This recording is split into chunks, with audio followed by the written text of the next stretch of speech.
Welcome to our channel. Today we how to scale market analysis with Realtor.com easy tutorial step by step clearly.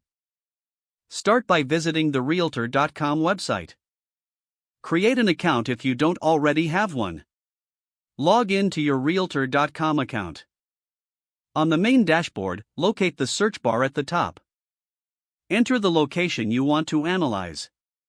Select the Market Analysis or Market Trends option from the menu. Review the featured market insights displayed on the page. Identify key metrics such as median home price, average days on the market, and price per square foot. Scroll down to view historical data trends in that area.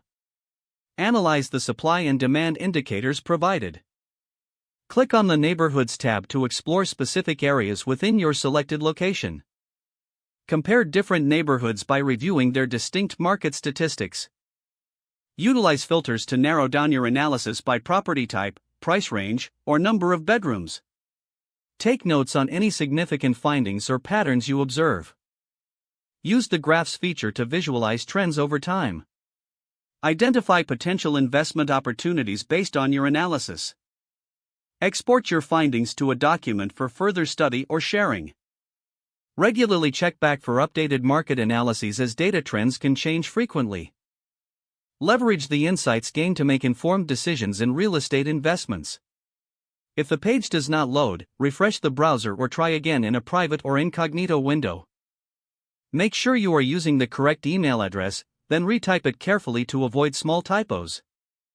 If your password is not accepted, use the reset option and create a new strong password you can remember.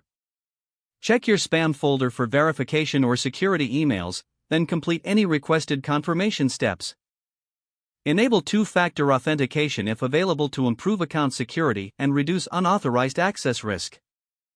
After signing in, review your profile details so your contact information and settings are accurate and current. If you see an error message, note it down and try again after restarting your device and internet connection. Log out when you finish, especially on shared devices, to keep your account and payment information secure. If the page does not load, refresh the browser or try again in a private or incognito window. Don't forget to like this video and subscribe to our channel for more step-by-step tech guides.